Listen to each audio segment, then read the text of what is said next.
الفاتحة. أعوذ بالله من الشيطان الرجيم. بسم الله الرحمن الرحيم. الحمد لله رب العالمين الرحمن الرحيم مالك يوم الدين. إياك نعبد وإياك نستعين اهدنا الصراط المستقيم صراط الذين أنعمت عليهم غير المغضوب عليهم ولا الضالين. Bismillahirrahmanirrahim. Kitabnya ada ya? Saya baca hadis dulu, Radu Salihin. An Uthman bin Affan radhiyallahu anhu qala. Hadis dari Uthman bin Affan. Uthman bin Affan berkata, qala Rasulullah sallallahu alaihi wasallam. Nabi Muhammad bersabda, man tawaddu'a, barang siapa yang berwudu, seseorang berwudu, fa ahsana al-wudu'a, lalu seseorang tersebut membagus-baguskan wudunya, kharajat maka keluar. Apa yang keluar? Khotoyahu, dosa-dosanya. Hatta takhruja min tahti azfarihi, hingga keluar dosa-dosa itu min tahti azfarihi, dari bawah kuku-kukunya. Rawahu Muslimun. Ya,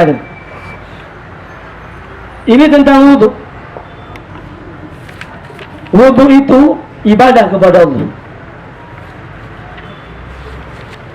Lagi, wudu itu bentuk ibadah kepada Allah. Bahkan di antara keutamaan wudu adalah orang kalau wudunya sempurna, memperbaiki wudunya. Berarti kan membaguskan wudu itu maknanya begini. Dia melakukan wudu itu dengan rukun-rukun wudu dan sunnah-sunnah wudu dilakukan. Paham? Jadi tidak mungkin orang bisa menyempurnakan wudunya kalau dia tidak paham fardunya wudu, kalau dia tidak paham rukunnya wudu. Bahkan bukan hanya itu, seseorang tidak disebut asana wudu'ahu, seseorang tidak bisa disebut membagus-baguskan wudunya kalau dia tidak tahu sunnah-sunnahnya wudu. Paham nih? Makanya orang wajib hukumnya mengetahui rukun wudu, mengetahui fardu wudu dan sunnah-sunnah wudu.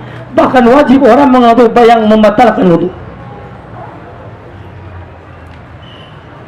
Rasulullah bersabda tadi, kalau orang itu wudu menyempurnakan wudunya, memperbagus-baguskan wudunya, maka kharajat khotoyahu, takhruju khotoyahu, maka akan keluar dosa-dosanya, bahkan hatta min tahti azfari, bahkan dosa-dosanya akan keluar hingga dari bawah kuku-kukunya. Wudu. Makanya paling bagus seorang itu, diantaranya saya pernah ngaji dulu sama guru saya dulu bilang begini, kalau para ulama mengatakan ada alat, ada cara orang itu ingin berhasil mencari ilmu. Kalau orang ingin berhasil mencari ilmunya, ingin manfaat ilmunya, kamu ingin nggak? Ingin berhasil mencari ilmu nggak? Aku hati nggak? Ada caranya, ada alatnya. Yang pertama adalah dawamul wudu. Yang pertama apa? Dawamul wudu. Mananya apa dawamul wudu? Selamanya punya wudu, mendawamkan wudu, tidak batal wudu. Maju ini kayak nggak nggak elok. Maju sih.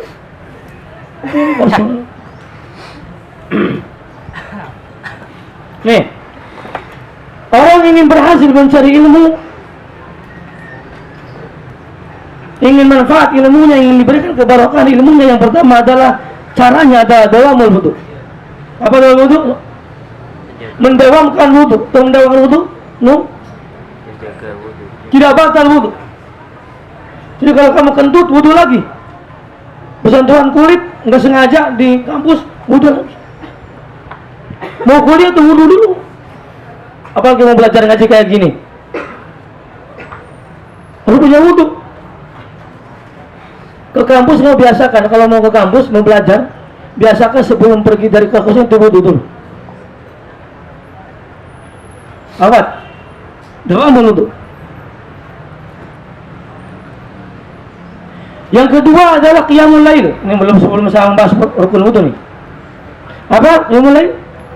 Salat malam.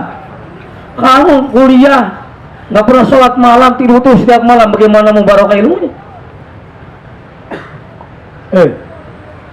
Ingin manfaat ilmunya, ingin barokah ilmu, dan yang kedua adalah qiyamul lail. Wa minal laili fatahajjad bihi nafilatan laka asa ay yab'atsaka rabbuka maqaman mahmuda. Istiqomah salat malam enggak? Istiqomahnya apa Reza? Tidur malam istiqomahnya. Tidur malam mah orang nggak belajar aja bisa, ya kan? Tidur itu belum belajar nggak? Tidur belum belajar nggak? Belum belajar tidur. Yang istiqomahnya apa lagi? Makan malam. Perut, urusan perut istiqomah. Ya istiqomahnya lagi apa? Apa? Main game malam. Kalau anak kuliah ternyata senangnya gitu, ya kan? Sampai subuh main game tuh. Bukan ngaji, bukan ngapalin, bukan tahajud.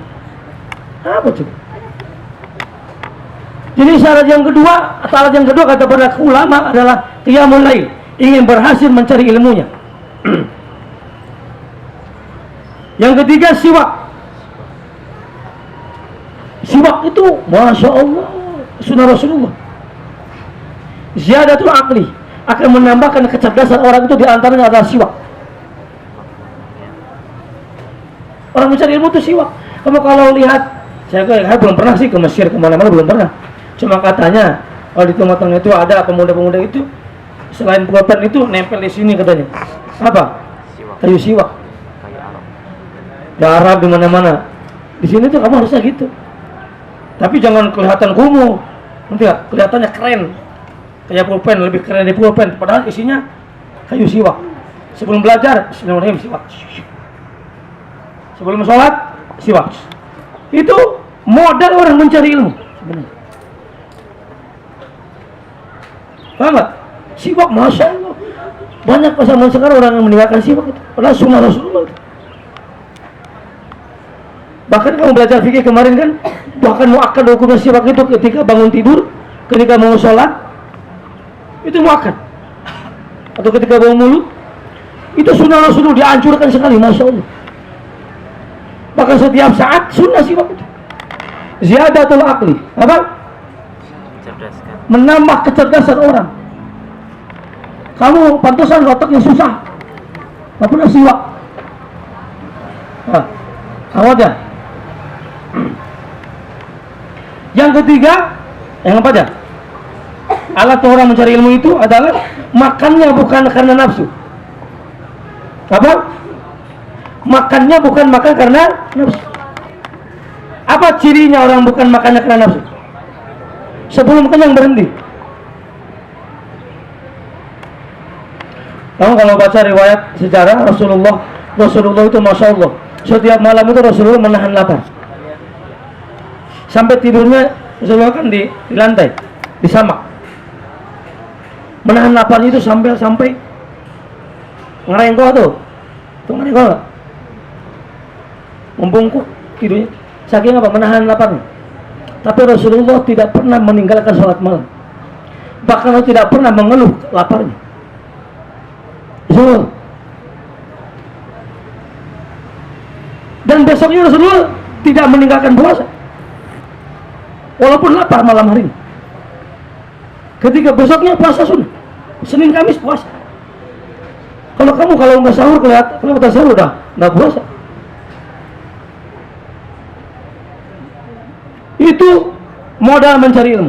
Satu adalah dawamul wudu, yang kedua qiyamul lail, yang ketiga siwak, yang keempat apa? Makannya bukan karena nafsu. Masya Allah. Orang zaman sekarang tuh enggak apik, tuh enggak berhati-hati, enggak warok mencari ilmu itu. Makanya pantas pada lulus kuliah tapi ilmunya enggak manfaat. Hati-hati, naudzubillah. Pesantrennya lama tapi pas pulang kayak bukan santri, nggak bisa menjaga dirinya. Hati-hati kan. Mudah-mudahan kamu yang hadir di sini ilmunya bermanfaat. Makanya diantaranya doa wudu. Pertanyaannya wudu yang seperti apa? Wudu yang seperti apa? Wudu yang sempurna itu wudu yang seperti apa? Wudu yang mengikuti Rasulullah. Makanya tawaddu mithla wudu'i hadza, kata Rasulullah. Hadis masih dari Utsman, kalau Rasulullah mengatakan berwudulah kamu mithla wudu'i hadza, seperti wudu ini, wuduku ini, kata Rasulullah.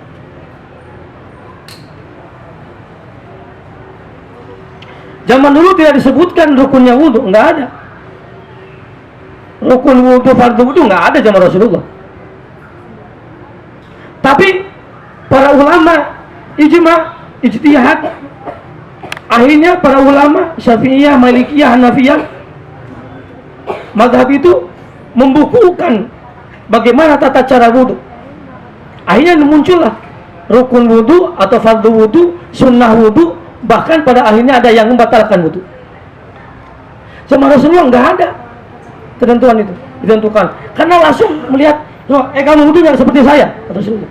Udah pasti kayak gitu. Nah, wudu yang sempurna itu, yang membagus-baguskan wudunya, orang akan keluar dosa-dosanya, bahkan hingga dosa-dosa akan keluar dari bawah kuku. Tapi sekali lagi, wudu seperti apa? Wudu yang benar. Wudu yang sempurna seperti apa? Orang harus tahu fardunya wudu, rukunnya wudu. Makanya saya sekarang mau menerangkan furudul wudu. Tahu apa furudul wudu? Fardunya wudu. Apa? Fardunya wudu.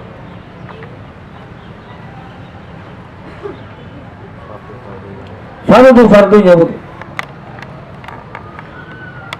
Apa maknanya fardunya wudu? Kalau orang meninggalkan fardunya wudu, tidak sah wudunya kamu. Makanya orang wajib tahu, ingin sempurna wudunya, wajib tahu fardu wudu. Nih, fardu wudu itu yang pertama apa? Niat. Yang pertama apa? Niat.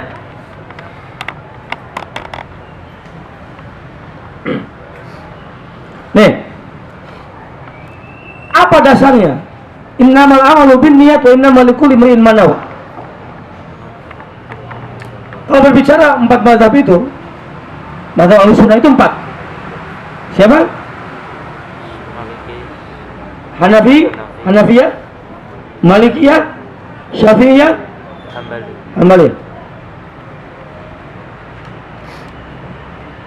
Semua 4 ulama itu memasukkan niat, kecuali Imam Abu Hanifah.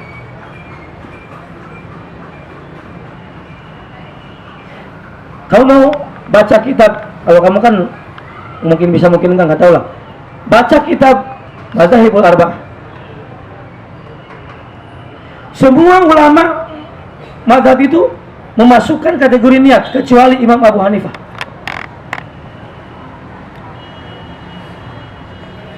Dalilnya apa? Innamal a'malu binniyat wa innamal likulli imri'in ma nawa. Rukun fardu wudu yang pertama adalah niat.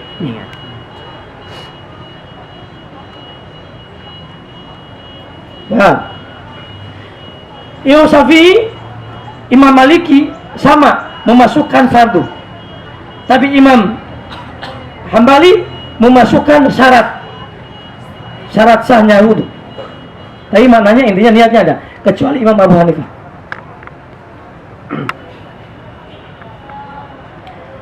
Yang berbeda lagi kapan niatnya wudu. Kalau Imam Syafi'i, madhab Syafi'iyah nih, kamu Syafi'iyah.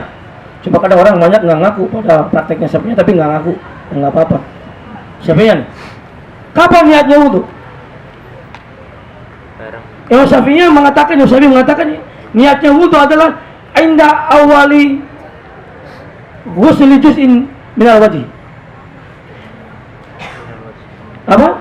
Ketika inda ghusli awali juz'in minal wajhi, ketika membasuh awal bagian wajah.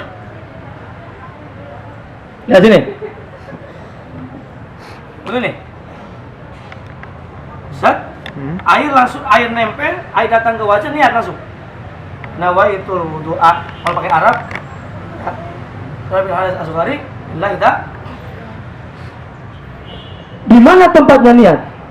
Di hati. Fil qalbi, di hati. Wa talaffuzu, melafalkan hukumnya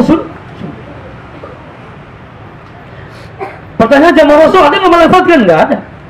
Tujuan para ulama mengapa dianjurkan? Untuk membantu ucapan hati. Paham gak nih? Jadi niatnya wudu itu di hati. Kapan? Ketika awal membasuh wajah, membasuh bagian dari wajah. Paham gak nih? Kalau pendapat Imam Syafi'i, Imam Maliki, kalau orang gak niat nggak sah wudunya. Suka niat nggak? Suka niat? Harus begitu. Boleh pakai Sunda, boleh pakai Indonesia, boleh pakai Jawa, boleh pakai Arab. Asal ngerti.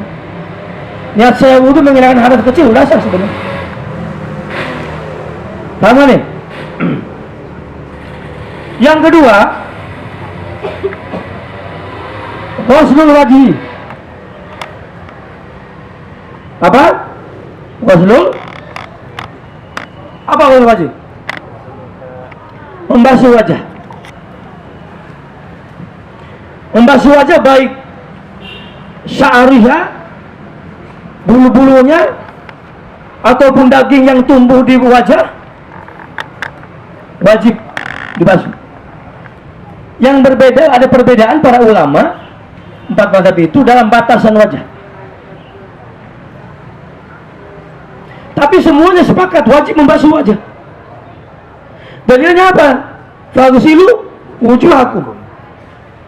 Tidak ada perbedaan. Ittifaq semuanya, sepakat para ulama, tidak perbedaan, wajib kategorinya membasuh wajah. Rukun kategori. Yang punya wajah, ya kan? Ada orang yang punya wajah? Nggak ada, semua orang punya wajah. Batasan wajah Syafi'iyah, lihat batasan wajah nih. Min mana biti syari? Apa? Ini batasan wajah nih. Dari tempat tumbuhnya rambut. Rambut asal. Walaupun botak tetap aja di sini. Udah tua, semakin tua kan semakin botak nih. Kamu tetap aja wajahnya bukan di sini. Awalnya. Masa apa awal wajah di sini? Tetap aja dari mulai pokoknya asalnya min mana biti syari. Dari mulai tempat tumbuhnya rambut, kepala. Ila muntaha nih, batasan wajah nih, sampai ujung dagu. Yang ada jenggotnya, yang jenggotnya tipis wajib kebasuh bang. Zahir dan batinnya. Tapi sampai kalau orang jenggotnya panjang itu wajib dibasuh. Tapi kalau jenggotnya tebal, yang wajib zahirnya saja. Ngerti gak? Kadang-kadang jenggot segini. Ya, jenggot kadang sampai segini. Bagus ya? Bagus ya? Jenggot itu sunnah, tapi kalau kepanjangan jelek juga. Bahkan ada sebagian para ulama itu orang yang jenggotnya kepanjangan itu diantaranya melambangkan kebodohan. Iya. Tapi enggak pun kamu enggak dosa, ngerti? Bagus. Jenggotnya Pancasila. Apa? 5 lembar. 5 lembar. Kalau 5 lembar. Tapi enggak apa. Tapi yang bersih. Jangan orang Islam itu mentang-mentang sunnah ada jenggotnya acak-acakan kayak gitu. Yang bersih kan ya, rapi. Orang Islam. Ulangi lagi, batasan wajah itu apa? Panjangnya itu dari tempat tumbuhnya rambut, kelapa, kepala, sampai ila muntahdik, sampai ujung dagu. Kalau perempuan dagunya panjang ya ujung dagunya sampai sini. Yang ada jenggotnya sampai ujung jenggotnya. Paham gak? Lebarnya minal udhunin minal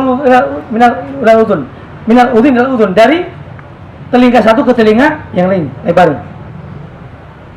Jadi ketika wudhu wajib kebasuh kamu. Baik bulu-bulunya, kalau kamu tumbuh bulu-bulunya nih di muka kamu wajib kebasuh. Atau dagingnya wajib kebasuh. Kalau orang wudhunya asal-asalan kamu cuk nggak sah kamu kayak gitu. Bahasanya faksilu itu membasuh, bukan dilap. Jadi kalau kamu wudhu begini tidak sah. Nih, kamu wudhu, cuk airnya gini, enggak sah. Itu bukan membasuh, namanya apa? Mengusap. Berapa? Suka ada loh wudhu kayak gitu. Kadang kalau menghilangkan najis saja kamu kayak gitu. Pernah laki-laki kalau kencing kadang, kalau lihat dari sini, suka ada kencingnya berdiri. Kencing berdiri itu makruh loh sebenarnya. Laki-laki kadang cara menghilangkan najisnya aja, kalau kencing ini dibasahin, dilap begini, nggak rasa kan? Nah tetap najis kayak gitu. Menghilangkan najis itu sama bahasanya ghusl. Ghusl itu apa? Membasuh. Jadi nggak sabik kalau kamu sekarang kencing, nyuciin apa, najisnya cuma ini tangannya dibasahin, digini-gini, enggak sih, tetap najis. Ghusl, pengertian ghusl itu apa, lihat? Ghusl itu jariyul ma'i. Apa jariyul ma'i? Airnya itu mengalir, ada. Jadi kalau kamu wudhu, airnya itu ada, berat, mengalir di sini, ada. Namanya membasuh. Tahu nggak? Akhwat, hati-hati. Nama sampai kerudung wudhunya gitu, set, asal basah, nggak rasa kamu. Airnya ada, mengalir. Tahu nggak? Hati-hati nih, banyak orang nggak bisa wudhu, gila. Kamu udah pakaian, pakai gamis, pakai apa-apa, wudhu aja nggak bisa dilap kayak gitu. Gaya jenggotnya panjang kayak gitu. Intinya apa? Tahu fardunya dulu. Dalam hidup ini, Islam itu kan ada yang wajib, ada yang sunnah. Wajib itu aslun, yang wajib itu pokoknya. Sunnah itu keuntungannya.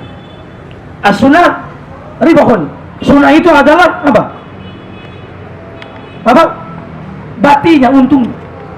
Jadi orang wajib mengetahui dulu pokoknya, modalnya dulu. Zaman sekarang kadang orang yang sunnahnya fanatik banget, bukan jelek, bagus loh. Tapi kadang fardunya nggak tahu. Itu, kamu ya? Kalau di pesantren nggak kayak gitu. Pesantren ilmu itu bener, tahu yang wajib, yang rukunnya, yang sunnahnya. Sehingga ketika dia punya idealisme Islam, tidak idealisme yang seperti orang-orang zaman sekarang itu. Ya karena kan banyak yang kadang nyalain kiai, nyalain ulama, padahal baru tahu fikihnya sedikit. Dan nyalain para kiai di pesantren.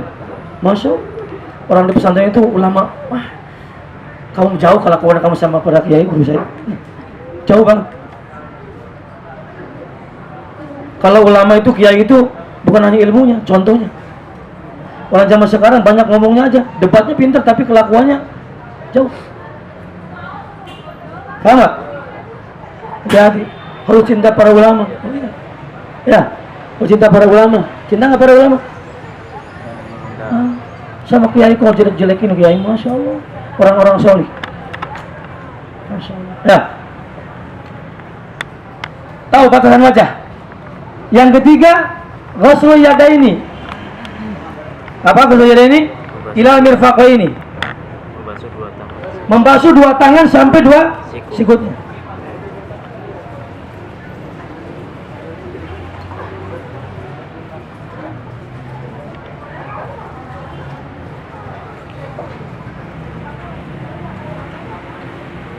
Lihat. Batasannya adalah sampai sikutnya. Makanya para ulama menganjurkan lebih daripada sikut supaya yakin terbasuh, ngerti nggak? Paham nggak? Bagaimana ya kalau yang nggak punya tangan? Ya seadanya aja tangannya seperti apa. Kalau tangannya cuma segini ya wajib dibasuh segini. Paham nggak? Kamu hati-hati wudu, jangan terburu-buru wudu itu. Yakin terbasuh. Ya. Sholatnya rajin, wudunya nggak bisa. Coba gimana? Ya. Al-wudu miftahu sholat. Wudu itu apa? Kuncinya sholat. Orang bisa khusyuk itu kalau wudunya benar diantaranya. Wudunya salah nggak, wudunya batal gimana ngomongin khusyuk sholat. Oke. Yang ketiga, nanti boleh bertanya. Yang ketiga, yang keempat apa? Masuk apa? Masuk apa? Ba'di ra'si.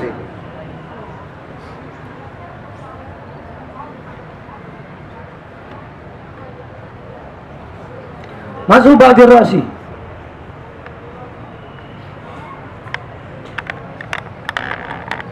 Basyariha atau syariha,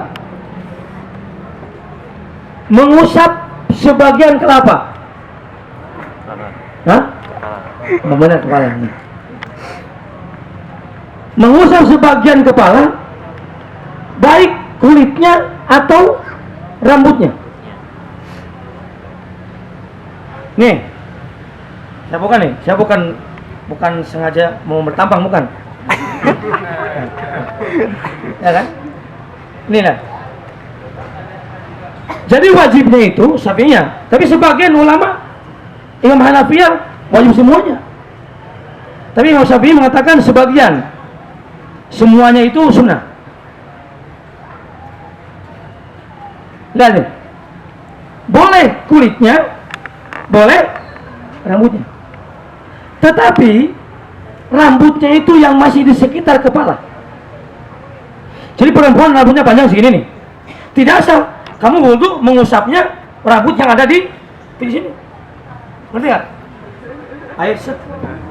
Masalah itu. Laki-laki itu sama. Jadi harus dari sekitar kepala rambutnya. Boleh rambutnya, boleh kulitnya. Sedikit aja set. Tapi sunnahnya begini. Air basahin, set semuanya. Syafi'iyah. Paham nggak perempuan? Begitu. Hah? Lanjut. Yang ke berapa? 5. Boleh bertanya nih. Ghuslul rijlaini.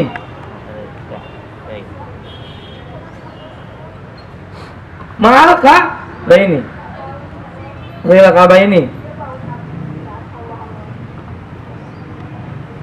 Membasuh dua kaki beserta kedua mata kakinya. Paham nggak? Sunnah lebih loh, sunnah lebih. Supaya yakin orang. Ya, makanya wudunya tuh wudu jangan cepat-cepat, pelan-pelan, yakin. Bahkan ada doanya, nanti saya ajarin doanya. Setiap gerakan itu ada doanya. Ketika orang berkumur, ketika orang ini nisyak, ketika orang basuh wajah ketika basuh tangan. Itu ada doanya. Sudah dibaca doanya? Enggak kan? Kamu enggak kan? Cepet banget, cocok. Tahu nggak? Yang keenam adalah tertib. Yang keenam adalah tertib.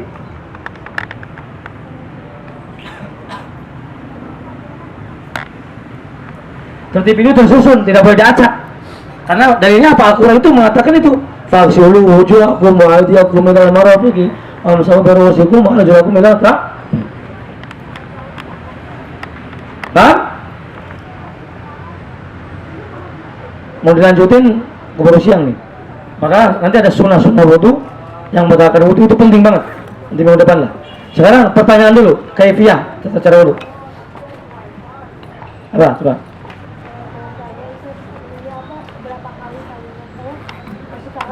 Ya. Jadi sunnahnya itu tiga kali.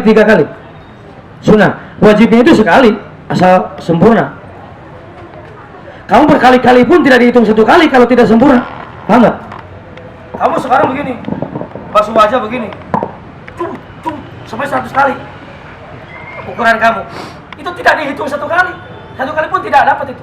Karena apa? Satu kali itu dihitung satu kali kalau sempurna. Paham nggak? Wajibnya sekali. Tiga kali hukumnya sunnah. Tapi itu maksud di sini, hadis di sini bahwa fa'asana al-wudu'a itu orang yang membaguskan, menyempurnakan wudunya, maka dia akan keluar dosa-dosanya. Itu kalau dia melakukan sunnah-sunnahnya juga. Paham nggak? Pentingnya wudu. Kamu kalau takut apa-apa wudu aja. Kamu takut sama apa? Perempuan? Takut sama syari? Wudu.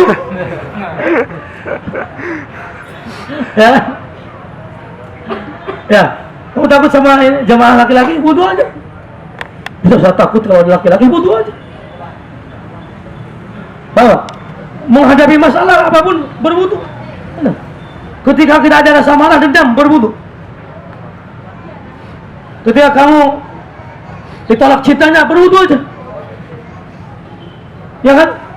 Pernah ditolak sering kan? Sering ditolak nggak? Laki-laki sering ditolak nggak? Apa? Kamu kayak gini sering nggak? Insya Allah. Berwudu aja. Boleh. Air apa? Musta'man. Ya udah, betul. Air musta'mal namanya. Air musta'mal itu air yang bekas dipakai. Lihat. Nih, penting. Kalau airnya sedikit, ukuran sedikit itu kurang dari 2 kula. Ember. Kamu butuh bekasnya itu ditampung di 1 ember. Air itu namanya musta'mal. Dia suci, tapi tidak bisa dipakai wudu lagi. Suci tidak masuk. Kecuali air musta'malnya itu jadi banyak. Ya, kamu kumpulin air bekas wudu itu, banyak orang wudu sampai 1 kolam atau sampai jadi 2 kula, maka jadi suci lagi, suci dan masuk. Sama.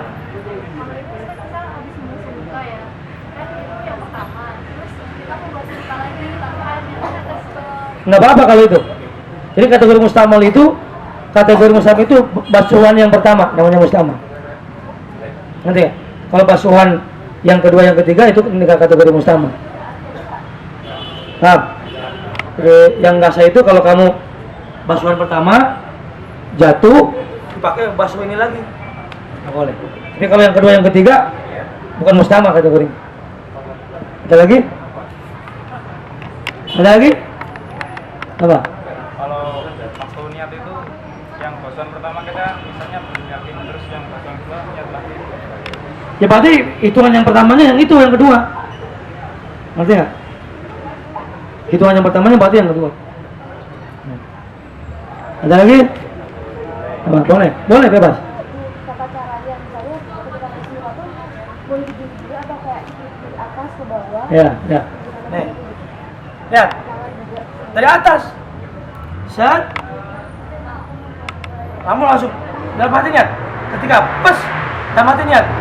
niat saya menghilangkan wudhu, menghilangkan darah kecil. Ngerti nggak? Dari bawah pun boleh, tapi susah kalau di bawah, kamu ngerti nggak? Alirnya gimana?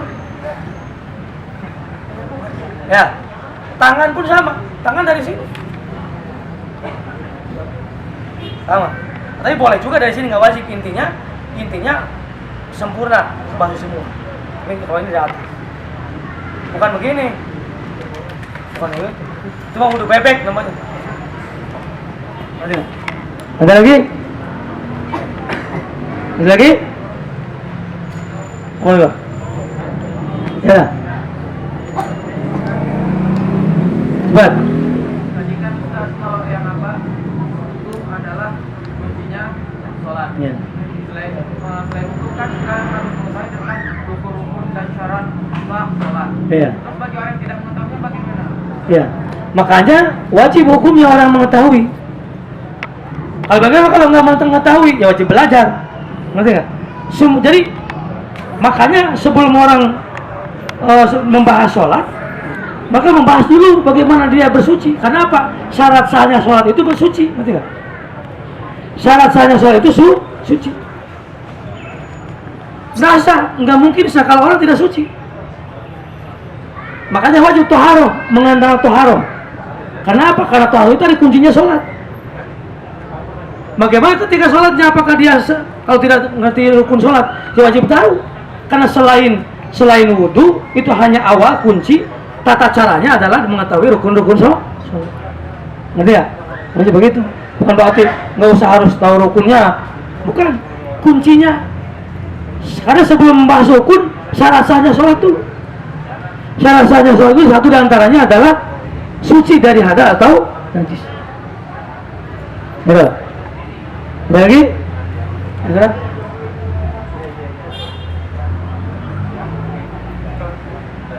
Cepat. Kalau 2 kula itu berapa ya? 2 kula itu ukuran 1 diro setengah.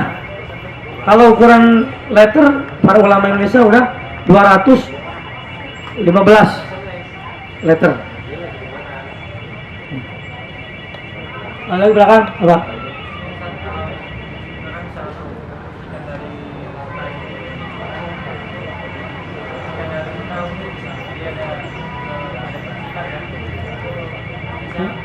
Nggak jelas. Wudhu tapi percik di lantai. Kena air wudhu percikan dari lantai. Wudhu. Terus kena air percikannya kena kita. Ya nggak apa-apa, kecuali kamu kepasuhan yang pertama itu dipakai lagi membasuh, ngerti nggak maksudnya?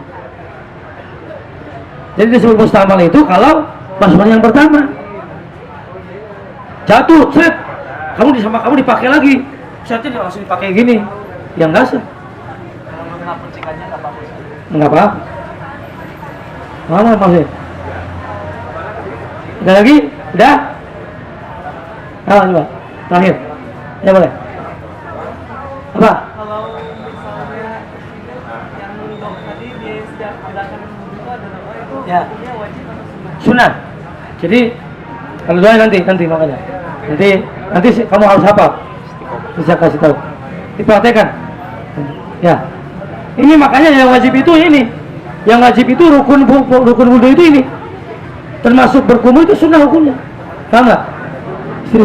Ini yang rukunnya. Makanya besok nanti minggu depan menerangkan sunnah wudhu dan yang membatalkan wudhu. Paham? Dan dulu, jam 1 ini kalian kuliah. Al-Fatihah.